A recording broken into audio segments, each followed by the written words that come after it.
Բարի երեկո, եթերում առաջին լրատվականի գլխավոր թողարկումն է, ես Քրիստինե Մելքոնյանն եմ։ Առաջիկա րոպեների ընթացքում առաջարկում եմ դիտել։ Ամերիկյան հետախուզությունը կօգնի Սիրիայի ապստամբներին, Օբաման տվել է համաձայնությունը, Քոֆի Անանը լքել է Սիրիան։ Սիրիահայերն անձնագիր կստանան տեղում արագացված կարգով, հանրապետության նախագահի հանձնարարությունն է։ Սիրիահայ համայնքին օգնելու աջակցելու հնարավորությունները համահայկական բարեգործական կրոնական կազմակերպությունների ներկայացուցիչները քննարկել են Սփյուռքի նախարարությունում կայացած խորհրդակցությանը։ Հայաստանի զինված ուժերի խաղաղապահ նոր զորախումբը մեկնում է Աֆղանստան ապահովելու Մայքսպան քաղաքի ռազմակայանի անցակետի ու մերձակա տարածքի պաշտպանությունը։ Խաղարարար առաքելությանը մասնակցում է 122 հայ զինվորական։ Պետք է իմանան, որ դատապարտեն ամերիկահայ Քրիս Բոհջալյանի գրչով ցեղասպանությունը վերապրած սեփական ընտանիքի պատմությունը գեղարվեստական ձևավորմամբ ու պատմական փաստերով մեկտեղվել է Ավազե ամրոցի աղջիկները վեպում։ Ամերիկյան կոնգրեսում կայացել է գրքի շնորհանդեսը։ Եվ մանուկների երազանքների շոկեքարշը նոր գույներով, մանկական երկաթուղին նորոգված է մաքուր ու պատրաստ ընդունել փոքրիկ ուղևորներին։ Նախպաշտոնական մեկ լուր նախագահ Սերժ Սարգսյանն այսօր անից մեկնել է Կարճատև արձակուրդի, որի մի մասը կանցկացնի արտերկրում։ Այդ ընթացքում հանրապետության նախագահը կընդհատի արձակուրդը եւ աշխատանքային այցով կմեկնի Ռուսաստանի Դաշնություն։ Օգոստոսի 8-ին հանդիպում կունենա Ռուսաստանի Դաշնության նախագահ Վլադիմիր Պուտինի հետ։ Քննարկվելու են երկկողմ համագործակցության օրակարգային հարցեր քաղաքական, հումանիտար եւ առևտրատնտեսական ոլորտներում։ ՄԱԿ-ի գլխավոր քարտուղար Բան Կի Մունը հայտնել է, որ Սիրիայի հարցով ՄԱԿ-ի եւ Արաբական երկրների լիգայի բանագնաց Քոֆի Անանը հրաժարական է ներկայացրել։ Ըստ Մունի, Անանը հեռանալու է օգոստոսի 31-ին, երբ լրանա նրա պաշտոնավարման ժամկետը։ Փորձագետները նշել են, որ Անանը հիասթափվել է իր ներկայացրած խաղաղության հաստատման նախագծի տապալումից։ Անանի նախագիծը ենթադրում էր բռնության եւ կրակի անհապաղ դադարեցում եւ ժամանակավոր կառավարության կազմավորում։ ՄԱԿ-ի նախկին գլխավոր քարտուղարի նախագծի պահանջները մինչև հիմա չեն կատարել ոչ ապստամբները եւ ոչ էլ կառավարական զորքը։ ՄԱԿ-ում Ռուսաստանի դեսպան Վիտալի Չուրկինը ափսոսանք է հայտնել Քոֆի Անանի հրաժարականի եւ նրա առաքելության դադարեցման համար։ Չուրկինը շեշտել է, որ Մոսկվան մինչև հիմա աջակցել է Սիրիայում խաղաղության հաստատման նրա ներկայացրած նախագծին։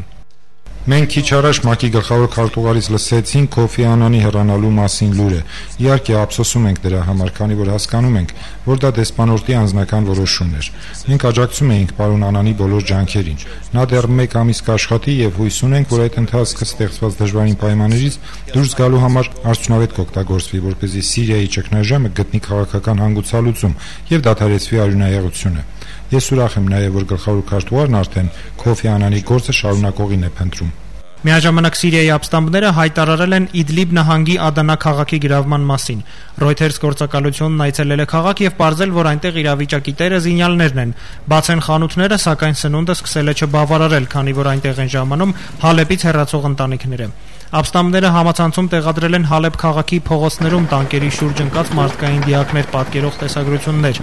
Reuters-ը տեսագրության վայրը նմանեցրել է Հալեպից Համա տանող մայրուղուն, սակայն նշել է նաև, որ չի կարող վստահաբար պնդել նկարահանման վայրի իսկությունը։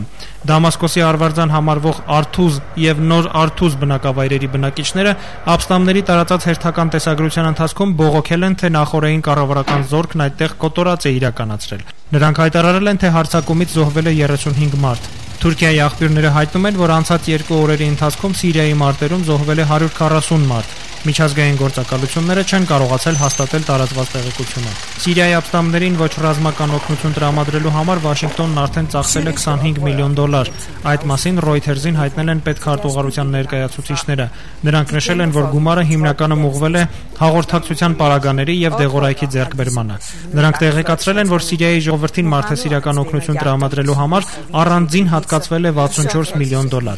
Իսկ նախագահ Բարակ Օբաման հրամանագիր է ստորագրել, որով Միացյալ Նահանգների հետախուզական ծառայություններին թույլատրվում է օժանդակել Սիրիայի ապստամբներին նախագահ Բաշար Ասադին տապալելու հարցում։ Թուրքիայի Ադանա քաղաքի մոտ ըստ գործակալության գործում է նաև Սիրիայի ապստամբների օպերատիվ ղեկավարման շտաբը։ Այն հիմնել են Թուրքիան, Սաուդյան Արաբիան եւ Քաթարը։ Նրանք ֆինանսավորում են Սիրիայի ապստամբներին զինամթերքով մատակարարումը։ Ըստ Reuters-ի, այս զինամթերքը Սիրիա է տեղափոխվում Թուրքիայից, իսկ գործընթացը համակարգում են Միացյալ Նահանգների հետախուզության աշխատակիցները։ Դավիթ Մուրադյան, առաջին լրատվական։ Սիրիայի բջջային եւ քաղաքային հեռախոսակապը 3 երեկոյան անջատվել է։ Նախ դադարեցրել են աշխատանքը երկրի բջջային օպերատորները։ Ավելի ուշ անջատվել է նաեւ քաղաքային հեռախոսային ցանցը։ Ինտերնետ նույնպես չկա։ Ենթադրվում էր, որ այդ քայլին գնացել է կառավարությունը ապստամբ ուժերին միմյանց հետ կապվելու հնարավորություն չտալու համար։ Հալեպի հայ համայնքի ներկայացուցիչների հետ այսօր երեկոյան կապ հաստատել մեզ չհաջողվեց եւ Սիրիայում տիրող իրադրության մասին այժմ կզրուցենք Մերձավոր Արևելքում հայկական առաջատար լրատվամիջոցներից մեկի, Բեյրութում լույս տեսնող Ազդակ թերթի խմբագիր Շահան Քանդահարյանի հետ։ Շահան, բարի երեկո։ Բարի երեկո, Քրիստինե։ Շահան, ինչ տեղեկություններ ունեք Սիրիայի հայկական գաղթօջախներից, հատկապես Հալեպի հայ համայնքում տիրող դրության վերաբերյալ։ Ուրեմն հայտնեմ, որ գես ժամ առաջ ուղիղ հաջողեցանք հեռախոսով գապվել թե Դամասկոս եւ թե Հալեպ։ Հալեպի բարակային համացանցը եւ փչիչային հեռախոսները անջատված են, իսկ քաղաքային համարները կշարունակեն աշխատել։ Դամասկոսեն մեզի հաղորդեցին, որ արվարձաններու մեջ փախումները կշարունակվին, մինչև գես ժամ առաջ գացությունը նույնն էր, իսկ ինչ կվերապերի հայկական եկեղեցու մոտ արձանագրված փախումներուն, իրողությունը այն է, որ մերձակա շրջանը կգործե պետական շենք, որ թիրախ դարձած է հագաիշխանական ուժերու կողմէ, այսինքն որևէ ցևով խնդիրները չեն վերապերիլ հadoop քրիստոնյա տաղամասերու կամ հայկական հաստատություններու։ Հալեպի բարակային կարելի է ասել, որ համեմատական խաղաղություն է հայկական տաղամասերու եւ հայապնակ շրջաններու բարակային։ Հայկական գազམ་ագերբություններ կշարունակեն մակրության արշավը համաճարակի կանխարգելումի նպատակով, ինչպես նաեւ սնունդի եւ թեղորայքի վերաբերյալ օժանդակության աշխատանքները։ Այսօր pedagogan համապատասխան ծառայությունները սկսած են նաեւ ալյուր բաժնել Հալեպի մեջ փուրերուն, ուրեմն հացի տակնաբի լուծման համար, թեև այնտեղ եւս փոխ հրացանացության ցաներ գլսվին։ Այս բայի դրությամբ իրավիճակի մասին այս կանը կարելի է հաստատել, որ երկու քաղաքներու բարակային թե Դամասկոս եւ թե Հալեպ հայկական առումով մարդկային գորուստներ կամ դժվարներ չկան եւ հայկական հաստատությունները որևէ նյութական վնասներու չեն ենթարկված։ Շահան, ամենօրյա լրահոսում Սիրիայում տեղի ունեցող զարգացումների վերաբերյալ շատ են հակասական տեղեկությունները, շատ տեսանյութերի իսկությունը չի հաստատվում, նույնիսկ լուրեր կան, որ որոշ դրվագներ նկարահանվում են հարևան Կատարում եւ այլն։ Ինչ կարող եք այս մասին ասել։ Կարող եմ ընդհանուր բնութագրում տալ, որ դեղեկատվական անհավասար պատերազմ է ամբողջ արևմտյան միջազգային լրատվամիջոցները, կառուցչամիջոցները, լրահոսը ուրեմն նպատակաուղղված ձևով քարոզություն կդանի, բնական է եւ հստակ սկոնություն պետք է հատկապես հայկական լրատվամիջոցներու կողմէ այդ մակրազտման եւ առարգայական լրատվություն թողարկելու համար։ Գրնամ ասել, որ ապադերագատվական արշավը բավական մեծ թափ ստացած է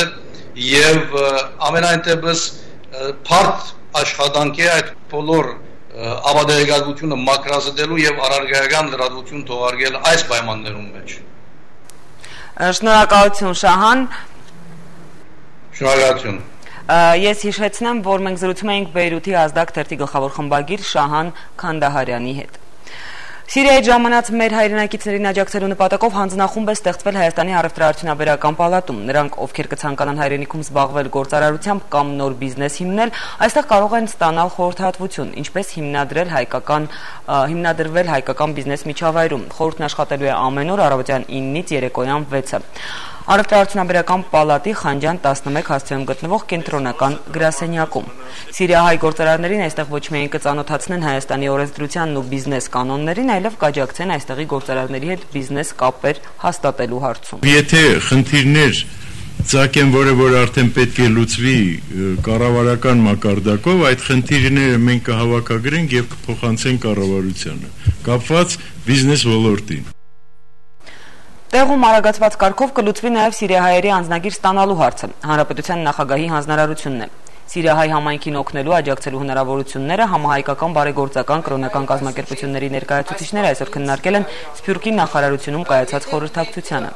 Մոտ 8000 սիրիահայ ցանկություն է հայտնել Հայաստանի քաղաքացի դառնալ, եւ այդ երևույթը կապ չունի ներգաղթի հետ։ Սիրիահայերը չեն ներգաղթում, ավելին, Հայաստան եկած մեր հայրենակիցները դիմել են պետական կառույցներին, որպեսզի կանխվեն սիրիահայերին օգնելու նպատակով գումար հանգանակելու փորձերը։ Սիրիահայերը վրդովված են, որ իրենք փախստական չեն եւ այդ նախաձեռնություններն ուղղակի կապ չունեն իրենց հետ։ Դեսպանության միջոցով կապվել ենք իհարկե գլխավորի պատասխանատվություն, ամեն ինչ նորմալ է, հանգիստ է, հայկական թաղամասերում համարյա որևէ բան չկա, խոճապ չկա, արտագաղթի ոչ մի տրամադրվածություն չկա, խնդրել են մեզ եւ մեր լրատվամիջոցները լինել զուսպ, առանձին հայտարարություններ չանել։ Թվում է թե այնտեղ ժողովուրդը հավաքված է, ուզում է տեղափոխվել, Հայաստանի կառավարությունն էլ կամ իշխանությունը միջոցներ չի ձեռնարկում։ Խնդրեմ, արտակարգ լիազոր դեսպան հատուկ հանձնարարությունների գծով անընդհատ կապի մեջ է կամ լինում է այնտեղ եւ փոխանցում է տրամադրվածությունները եւ ես եմ ասում, իրենց թվում է թե ես գուցե շահագրգռված կողմ եմ, դրա համար այդպես եմ ասում։ Իդեպ տեղեկացնեմ, որ փոխվել է օտարերկրապետություններում, մեր դիվանագիտական ներկայացուցչություններում եւ հյուպատոսական հիմնարկներում Հայաստանի քաղաքացիություն ստացող անձի երթման ընթացակարգը։ Կառավարությունը լրացում է կատարել 2007-ին ընդունված որոշման մեջ։ Գործադիրն այսօրվա նիստում հավանության է արժանացրել սիրիահայ երեխաների համար Հայաստանում ամառային ճամբարի կազմակերպման նախագիծն ու այդ նպատակով պետբյուջեից 9 միլիոն դրամ հատկացրել։ Սփյուռքի նախարարներ տեղեկացրել է, որ երեխաներին ընտրելու են սիրիահայ համայնքային կառույցները, իսկ նախարարությունը կհոգա Հայաստան նրանց տեղափոխման հարցը։ Դամասկոսում օդանավն արդեն պատրաստ է երեխաներին Հայաստան տեղափոխել, իսկ Հալեպում երեխաների ընտրությունը դեռ շարունակվում է։ Ընդհանուր առմամբ սպասվում է, որ այս ծրագրով ամռանը հայրենիք կգա 300-ից 400 երեխա։ Սփյուռքի նախարարը միաժամանակ տեղեկացրել է, որ Մերձավոր Արևելքում Հայաստանի դիվանագիտական ներկայացուցչությունները շարունակում են աշխատել բնականոն հունով։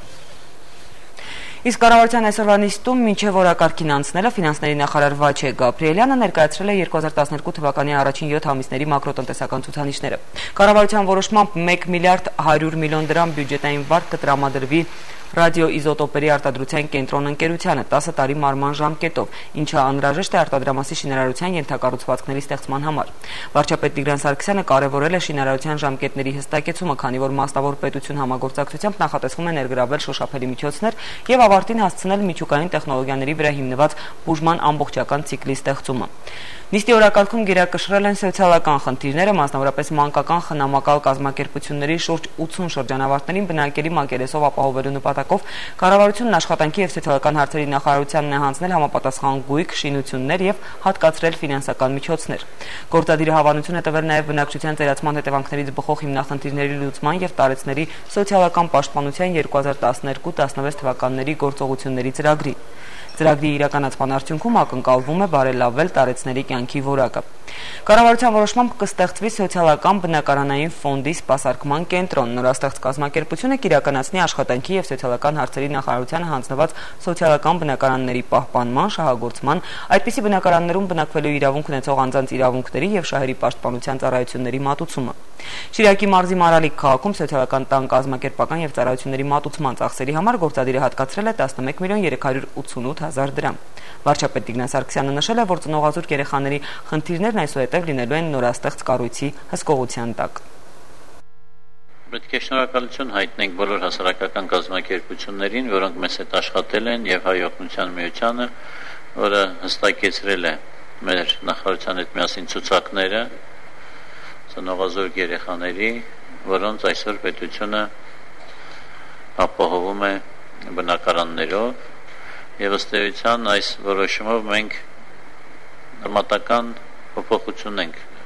կատարում այդ բնակավարում, որովհետեւ այս ծրագիրը արդեն սկսում է տալ առաջի արդյունքները։ Մի կողմից մենք ունենալու ենք պատասխանատու մարմին, նախարարության կողմից ստեղծված այսօրվա ձեռնարկությունը, որը ամբողջությամբ կոորդինացնելու է այդ աշխատանքները եւ շահագործման հետ կապված խնդիրները սոցիալական բնակարանային ֆոնդի, մյուս կողմից էլ արդեն այն բնակարանները, որոնք հանձնվել են նախարարությանը, հնարավոր կլինի տրամադրել երեխաներին, որոնք երկար ժամանակ սպասում են այս բնակարաններին։ Եվ մենք այս տարի եւս մի քանի շենք ստանալու ենք Մարալիկում եւ մյուս տարի էլ մեջքը կկոտրվես խնդրի։ Հայաստանի զինված ուժերի խաղաղապահ նոր զորախումբն այսօր մեկնում է Աֆղանստան խաղարարար առաքելություն իրականացնելու։ Աֆղանստան է մեկնելու 61 հոգանոց զորախումբ, որը տեղակայվելու է ոչ թե Մազարի Շարիֆում, այլ մեկ այլ ռազմակայանում՝ Մայք Սպանում, որտեղ իրականացնելու է ռազմակայանի անցակետի եւ մերձակա տարածքի պաշտպանությունը։ Խաղարարար առաքելությանը մասնակցում է 122 հայ զինվորական։ Եվրախորհրդի խորհրդարանական վեհաժողովի ասնանային նստաշրջանում կպահանջվի ադրբեջանական հայատյաց դասագրքերի փորձաքննությունը։ ԵԽԽՎ ասնանային նստաշրջանը տեղի է ունենալու հոկտեմբերի 1-ից 5-ը։ Հայաստանյան պատվիրակության անդամները փաստաթուղթ են ուղարկելու Եվրախորհրդի մարդու իրավունքների հանձնակատարին, պահանջելով միջազգային փորձաքննության ենթարկել ադրբեջանական դասագրքերը։ ԵԽԽՎ-ում հայաստանյան պատվիրակության անդամ Նաիրա Զոհրաբյանը Armenpress-ին ասել է, որ այդ հարցը բարձրացրել է դեռ հուլիսյան նստաշրջանում, ընդգծելով, որ ադրբեջանական դասագրքերում հայատյացության բացահայտ քարոզ է։ Համապատասխան քաղվածքներ այդ դասագրքերից, որտեղ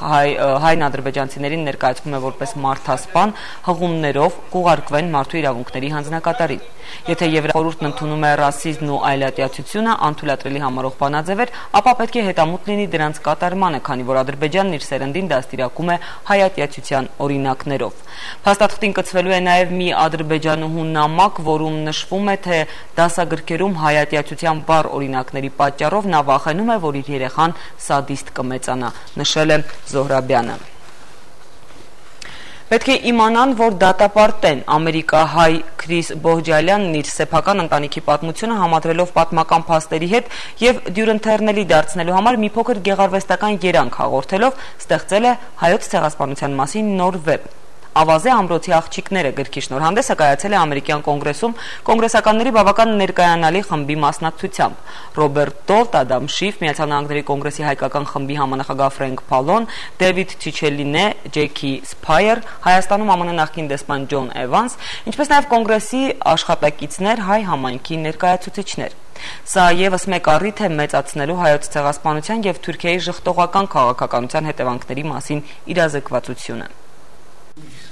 Հայդատի գրասենյակում ամերիկահայ երիտասարդները զբաղված են ավազե ամրոցի աղջիկները գիրքը կոնգրեսմեններին ուղարկելու աշխատանքով։ New York Times-ի կողմից ամառային բեսթսելեր ճանաչված գրքից մեկական օրինակներ կստանան Կապիտոլիումի բարձրունքի բոլոր օրենսդիրները։ Ունենք մոտարապես 350-ից 400 չափ գրքեր, որոնք բաժանել են բոլոր կոնգրեսականներին, այն հույսով կկարդան, ավելի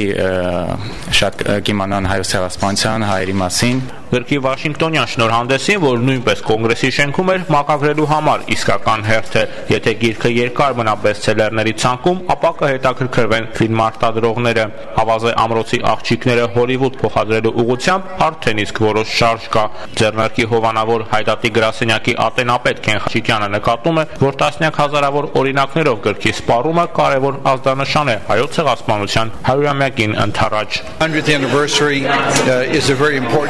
100-ամյակի տարելիցը կարևոր փուլ է հայերի համար, պետք է օգտագործենք հնարավորությունը արդարության վերականգնման համար պայքարն ուժեղացնելու նպատակով։ Շատ անելիքներ կան առաջիկա տարիներին։ Բոհջալյանի վեպը գեղարվեստականի եւ վավերագրականի միահյուսված սյուժե է, որին հեղինակն ավելացրել է իր ընտանիքի պատմությունը, հին էրգից մնացած սև ու սպիտակ լուսանկարը, որ պատկերում է գրողի հորն ու պապական ընտանիքը Բոհջալյանի գրասեղանին է, որ չկա, որ չնայեմ նկարին, եւ Արմենիա Երևան մակագրությամբ հուշանվերին, որ մորիցս մնաց, պատում է Բոհջալյանը։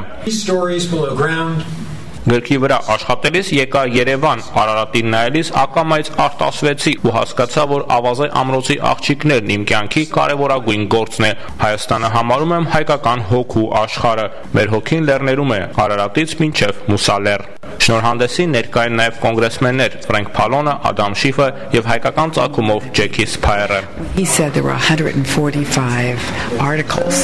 Ինչպես Քրիս Բոհջալյանն ասաց 1915 թվականին New York Times-ի էջերում 145 հրապարակում է եղել ցեղասպանության թեմայով, իսկ այսօր շատերը բավարար տեղյակ չեն Մեծեղեռնի թեմային։ Այդ պատճառով գիրքը կարևոր է, մարդիկ պետք է իմանան եւ հիշեն։ Գրքի դեպքերը միաժամանակ ծավալվում են 1915 թվականին Հալեպում եւ մեր օրերում։ Բողջալյանը վեպում զետեղել է նաեւ վավերագրական կերպարներ, ինչպես օրինակ Հալեպում Միացյալ Նահանգների հյուպատոսը կամ լուսանկարիչ Արմին Վեգները։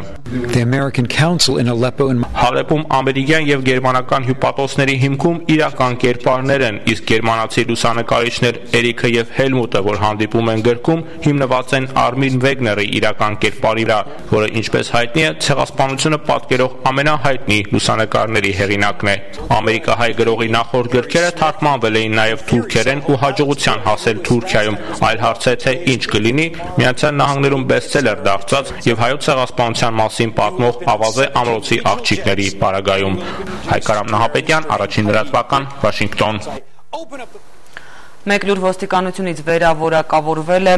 եւ խստացվել են հարսնակար ռեստորանային համալիրում զինվորական բժիշկներին ծեծի ենթարկելու գործով կալանավորված անձանց առաջադրված մեղադրանքները։ Հուլիսի 31-ին ոստիկանության քննչական գլխավոր վարչությունը նախկինում առաջադրված 1 մեղադրանքի փոխարեն 3 մեղադրանքի առաջադրել։ Ոստիկանության լրատվության վարչությունից հայտնում են, որ նոր մեղադրանքով կալանավորվածները մեղադրվում են նաեւ դիտավորությամբ առողջությանը ծանր վնաս պատճառելու, որը կատարվել է մի խումբ անձանց կազմակերպած խմբի կողմից եւ անզգուշությամբ առաջացրել է տուժողի մահ, դիտավորությամբ առողջությանը միջին վնաս պատճառելու եւ ծեծելու կամ այլ բռնի գործողություններ կատարելու մեղադրանքներ։ Վերավորակված մեղադրանքն առաջադրվել է բոլոր 6 կալանավորներին։ Իդեպ այսօր այդ միջադեպի հետևանքով մահացած Վահե Ավետյանի ծննդյան օրն է։ Նա այսօր կդառնար 33 տարեկան։ Շարունակում ենք թողարկումը։ Երևանում Մովսես Խորենացի 7 կոտորակ 1 հասցեում գործարկվել է ՊԵԿ վերադաս մարմնի սպասարկման սրահը։ Նոր սպասարկման կենտրոնը ստեղծվել է հարկվճարողների եւ քաղաքացիների սպասարկման որակը բարձրացնելու նպատակով։ ՊԵԿ սպասարկման նորաստեղծ սրահում կընդունվեն կոմիտեին հասցեագրված գրությունները, դիմումները, բողոքները, առաջարկություններն ու այլ փաստաթղթեր եւ դրանց ընթացքի վերաբերյալ ըստ անհրաժեշտության կտրամադրվի տեղեկատվություն։ Սրահի միջոցով կիրականացվի նաեւ ՊԵԿ վերադաս մարմնի եւ հարկային տեսչությունների ու մաքսատների միջև թղթային տարբերակով ստացվող ու ուղարկվող փաստաթղթաշրջանառությունը, ինչպես նաեւ փոստային ծառայությունների ընդունումը։ Սպասարկման սրահը նաեւ տեղեկատվություն կտրամադրի հեռախոսազանգերի սպասարկման կենտրոնի կողմից իրականացվող գործառույթների շրջանակում հարկային, մաքսային օրենսդրության եւ վարչարարության վերաբերյալ։ Հերթական անակնկալը Vivatel MTS-ից այսօր ընկերության գլխամասային գրասենյակում տեղի է ունեցել հատուկ խաղարկություն, որի ընթացքում հետվճարային 40 բաժանորդ ստացել է Google Nexus S smartphone։ Սմարթֆոնների խաղարկությանը մասնակցելու համար անհրաժեշտ էր լինել հետվճարային բաժանորդ, ում վերջին 3 ամիսների ընդհանուր հաշվեկշիռը կազմել է 30,000 դրամ եւ ավելի։ 40 հաղթողներն ընտրվել են պատահական ընտրությամբ, անհատապես վճարվող հետվճարային բաժանորդների միջև խաղարկությունը կազմակերպվում է արդեն երկրորդ անգամ։ Vivatel MTS ընկերության գլխավոր տնօրեն Ռալֆ Գիրիկյանը անձամբ է հանձնել նվերներն ու հավատալին բաժանորդներին շնորհակալություն հայտնել, նաև խոստացել, որ անակնկալները շարունակվելու են։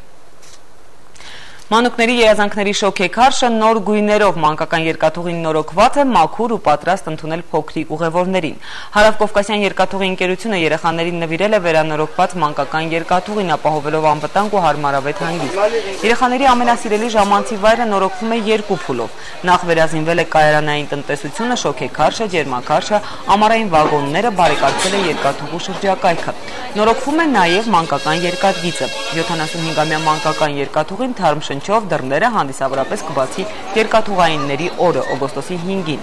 Երկրորդ փուլով արդեն մանկական երկաթուղու տնօրինության ջանքերով կնորոգվի մանկական երկաթուղու կայանի շենքը։ Հարավկովկասյան երկաթուղու գլխավոր տնօրեն Վիկտոր Ռեբեցը տեղեկացրել է, որ առաջիկայում երեխաները հնարավորություն կունենան ծանոթանալ երկաթուղային մասնագիտության առանձնահատկություններին։ Բոլորը կընտրեն երկաթուղայինի մասնագիտությունը, թե ոչ երկրորդական է, սակայն երեխաները կունենան հետաքրքիր ժամանց, կտեսնեն ինչով են զբաղվում շատերի ծնողները, որոնք այդ գործի գիտակներն են։ Կարծում եմ, որ այդ ամենը կնպաստի առողջ հասարակության, առողջ մտածելակերպով սերնդին, որը կողմնորոշված կլինի դեպի լավ աշխատանք ունենալու։ Ֆուտբոլային խաղ ինտելեկտուալների միջև, մի խոսքով ֆուտբոլի դաշտում այսօր IB սաներն ու Լուիսի շահառուներն էին։ Լուիսի եւ IB համար ֆուտբոլը ոչ միայն սպորտային խաղ է, այլև ճշգրիտ գիտություններն իրական դաշտ փոխանցելու եւ կիրառելու հնարավորություն։ Սպորտային միջոցառումներն ուսումնական փորձառության վերածելը Լուիսի որդեգրած գործով ենք սովորում մեթոդներից է։ Խաղն ավարտվեց 6-1 հաշվով հօգուտ Լուիս հիմնադրամի։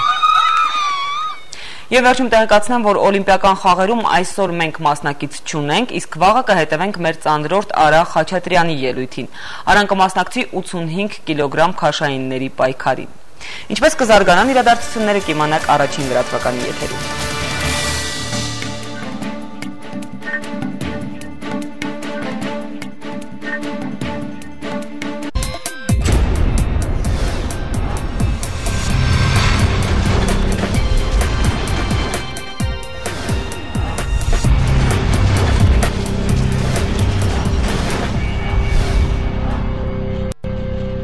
Բարի երեկո։ Մի քիչ Օլիմպիադայի մասին։ Երևի թե դրա կարիքը կա, մանավանդ որ նախ թեման իմ առավել քան ակտուալ է, եւ երկրորդը բավական հետաքրքիր process-ներ են ընթանում, որոնք մեղմ ասած այնքան էլ պատիվ չեն բերում մեզ։ Օբյեկտիվորեն մենք մարզաշխարհում բավական լավ համբավ ունենք, առնվազն մի շարք մարզաձևերում, որ հաստատ՝ շախմատ, ծանրամարտ, ըմբշամարտ եւ այլն։ Եվ առավել քան բնական է, որ այդ մարզաձևերի մեր հավաքականներից մենք մշտապես փայլուն արդյունքներ ենք սպասում եւ սրտնեղում ենք, երբ այդ արդյունքները չեն լինում։ Դա նույնպես օրինաչափ է։ Համաշխարհային պրակտիկայում մարզիկները, որոնք հաղթել են գրեթե միշտ առանց տապալումներ ունենալու, հատուկ են դեն։ Իսկ որպես կանոն, ցանկացած մարզիկ ինչ որ պահի, կախված ամենատարբեր հանգամանքներից նաեւ ձախողումներ է ունենում։ Մշտապես լինել բարձրության վրա ուղղակի հնարավոր չէ։ Առավել ևս, երբ ժամանակակից աշխարհում սպորտին խառնվել են ամենատարբեր սպորտի հետ կապ չունեցող գործոններ, խթանիչներ, վառ ընդգծված կողմնակալ մրցավարություն, փողով մրցանակային տեղեր գնելու երևույթ եւ այլն։ Այսինքն հիմա միանգամայն հնարավոր է, որ դու լինես իսկապես լավագույնը, բայց բացահայտ կողմնակալ մրցավարության պատճառով քեզ պարտություն գրանցեն։ Հնարավոր է, որ դու ելի լավագույնը լինես, մրցավարությունն էլ բարձրության վրա լինի, բայց մրցակից խթանիչներ օգտագործի։ Նրա փոխարեն խթանիչից ստուգումացնի որևէ այլ, այսպես ասենք, մաքուր մարզիկ, արդյունքները բնականաբար մաքուր լինեն եւ հաղթի խթանիչ օգտագործածը։ Բազմաթիվ այլ տարբերակներ նույնպես հնարավոր են, երբ հաղթելու համար որոշիչ է դառնում ոչ թե մարզիկի պատրաստվածություն, այլ բոլորովին այլ գործոններ։ Սպորտը շատ դեպքերում վերածվել է ամենակեղտոտ առևտրի, երբ մրցանակային տեղերը կարելի է գնել այնպես, ինչպես շուկայում խառը կանաչին։ Սկզբունքը նույնն է, գներն են տարբեր։ Ասում եմ այս ամենը պատկերացնելու համար, որ տպավորությունը, թե սպորտը ստերիլ մի զբաղմունք է, ով ավելի ուժեղ է նայել գաղթի սկզբունքի վրա հիմնված, շատ մեծ մոլորություն է։ Հետևաբար, երբ մերոնք կարողանում են հաղթել ամենատարբեր մրցաշարերում, դա ամենաիսկական հերոսություն է։ Երբ Տիգրան Մարտիրոսյանն աշխարհի չեմպիոն դարձավ, դա իսկապես հերոսություն էր, քանի որ նա հաղթեց մի երկրի մարզիկի, որտեղ 2 անգամ ավելի շատ ծանրամարտիկ կա, քան Հայաստանում ազգաբնակչություն։ Այս օլիմպիադային Տիգրանը չմասնակցեց վնասվածքի պատճառով։ Իհարկե ցավալի է, աննկարագրելի ցավալի, քանի որ հաստատ չեմպիոնության հիմնական հավակնորդներից էր, բայց այդպես էլ է լինում։ Վնասվածքները նույնպես սպորտի անբաժան մասն են։ Ռիփսիմեն Խուրշուդյանը Փարիզում կայացած ծանրամարտի աշխարհի առաջնության չեմպիոնի կոչման իրական հավակնորդն էր, բայց վնասված ստացավ հենց հարթակում։ Գրեթե նույն վնասվածքը, ինչ ստացավ մեր մյուս տաղանդավոր ծանրամարտիկը Արա Խաչատրյանը Աթալիայում աշխարհի առաջնության ընթացքում։ Արան նույնպես չեմպիոնության հավակնորդ էր, բայց վնասվածք ստացավ։ Հիմա այս օլիմպիադայում ամեն ինչ դեռևս այնքան էլ հուսադրող ընթացք չունի։ Մենք ոչ միայն ոչ մի մեդալ դեռևս չունենք, այլև մեր տաղանդավոր 2 ծանրամարտիկները Արաքել Միրզոյանն ու Մելինե Դալուզյանը իրենց մրցելույթներն ավարտեցին առանց արդյունքի։ Իհարկե ցավալի է, մեղմ ասած ցավալի է, մանավանդ որ դու տեսել ես նրանց նախկին հաղթանակներ ու գիտես նրանց հնարավորությունների մասին։ Շատերն ասում են, թե այս ձախողումների պատճառը մարզչական սխալներն են։ Միգուցե մասնագետ չեմ եւ չեմ էլ փորձի քիթս խոթել մի ոլորտ, որից բան չեմ հասկանում, բայց կոնկրետ ծանրամարտի այս ձախողումների առումով մի բան կա, որի մասին հաստատ առժե խոսել։ Արաքելի ելույթից հետո մեր լեգենդար ծանրամարտիկ Յուրի Վարդանյանը կարծիք էր հայտնել, թե ձախողման համար մեղավոր են Արաքելի մարզիչները, ովքեր որոշում էին կայացրել արհեստականորեն իջեցնել Արաքելի անձնական քաշը, ինչպես նաև հանգամանքը, որ Արաքելը մարզվում էր միայնակ, հավաքականից առանձին։ Կրկնում եմ, մասնագետ չեմ, հետևաբար չեմ էլ կարող ասել որքանով են իրական ծանրամարտի մեր լեգենդի մատնանշած պատճառները։ Այստեղ ամենաուշագրավը իսկապես տաղանդավոր ծանրամարտիկի Արաքել Միրզոյանի շատ արագ եւ շատ կտրուկ պատասխանն էր։ Արաքելը սոցցանցի իր էջում գրել էր, որ իրեն չի հետաքրքրում Յուրիկ Վարդանյանի կարծիքը։ Շատ լավ հիշում եմ, որ դեռ փոքր էի, մեր տանը պատից կախված էր այն ժամանակ երիտասարդ Յուրի Վարդանյանի նկարը, ամբողջ կրծքավանդակը պատված ամենատարբեր մեդալներով։ Համոզված եմ, որ շատերի տան այդ նկարից կար եւ համոզված եմ, որ ցանկացած հայի համար Յուրի Վարդանյան անունը ակնածանքի եւ հպարտության առարկա էր։ Յուրի Վարդանյանն անկասկած բոլոր ժամանակների մեր մեծագույն մարզիկներից մեկն է Եվ ինձ համար առավել քան անհասկանալի է, երբ ծանրամարտիկն ասում է, որ իրեն չի հետաքրքրում Յուրի Վարդանյանի կարծիքը։ Չեմ կարծում, թե կարող է անհետաքրքիր լինել մի մարդու կարծիք, ով աշխարհի բազմակի ռեկորդակիր է, ընդ որում հաջողացրել է 5 ռեկորդ սահմանել մեկ առաջնության ընթացքում։ Ծանրամարտի օլիմպիական չեմպիոն է, իսկ թե քանի անգամ է աշխարհի, Եվրոպայի ու ԽՍՀՄ չեմպիոն եղել, հաշվելը շատ դժվար է։ Ինչպես կարող է հայ երկրագնդի ամենատիտղոսակիր ծանրամարտիկներից մեկի կարծիքը անհետաքրքիր լինել հայ մեկ այլ ծանրամարտիկի համար։ Չեմ հասկանում եւ երբեք չեմ հասկանա, նույնիսկ եթե Յուրի Վարդանյանի կարծիքը սխալ է, նույնիսկ։ Իսկ Արաքելին բազմաթիվ հաջողություններ եմ մաղթում, այնպես ինչպես մեր մնացած ծանրամարտիկներին եւ ընդհանրապես բոլոր մարզիկներին։ Միգուցե ամեն ինչ դեռևս այնպես չի ընթանում, ինչպես կուզեինք, բայց հաղթանակներ դեռ լինելու են, հաստատ։ Կարևորը հաղթանակի հավատն է եւ պայքարն այդ հաղթանակի համար։ Առողջ եղեք։